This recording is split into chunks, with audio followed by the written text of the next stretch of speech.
Il y a des moments où tu sais que ça ne te convient plus, que quelque chose a changé, que ça résonne plus comme avant. Et pourtant, tu continues. Tu restes, tu t'adaptes, tu fais comme si ça pouvait encore tenir. Pas parce que tu ne comprends pas, mais parce que partir, ce n'est jamais juste partir. Souvent, on croit que le plus difficile, c'est de quitter, de dire stop, de tourner la page, de partir. Mais en réalité, le plus difficile, c'est d'accepter ce que tu ressens quand tu sais que ça ne te nourrit plus.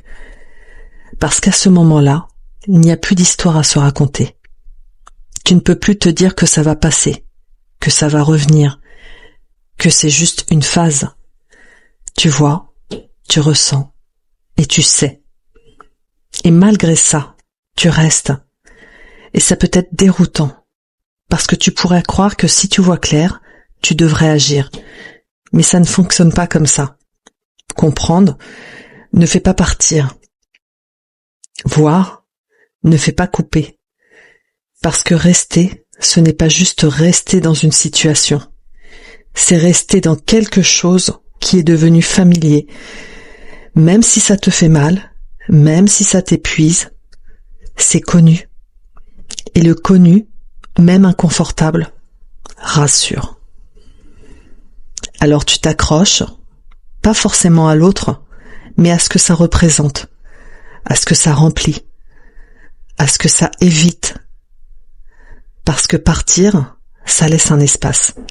Et cet espace, tu ne sais pas encore comment l'habiter. Alors tu restes.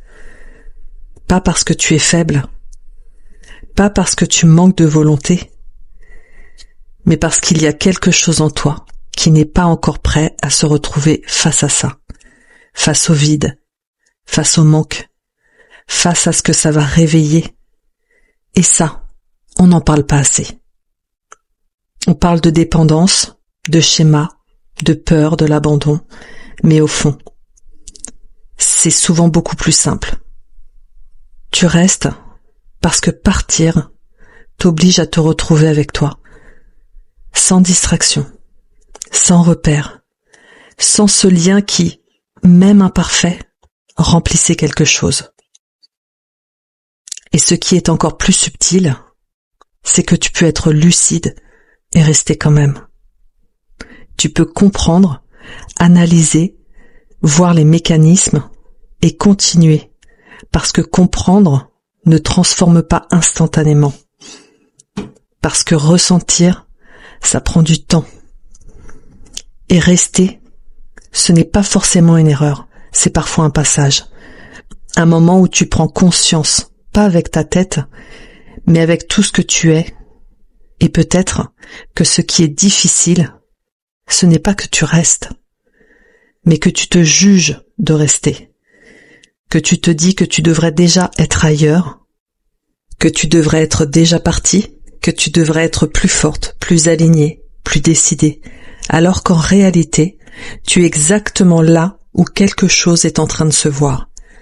Et ça change déjà beaucoup plus que tu ne le crois. Et si rester, ce n'était pas un échec, mais un moment où tu commences enfin à voir ce que tu évitais jusque-là. Alors aujourd'hui, ne cherche pas à partir, ne cherche pas à tout comprendre, juste observe. Observe les moments où tu sais, mais où tu continues quand même, sans te juger, sans te presser, juste voir. Parce que c'est souvent là que tout commence. Si ça résonne pour toi, j'en parle aussi dans Rester, le manifeste de la traversée. Mais prends juste ce qui est là maintenant. On se retrouve bientôt.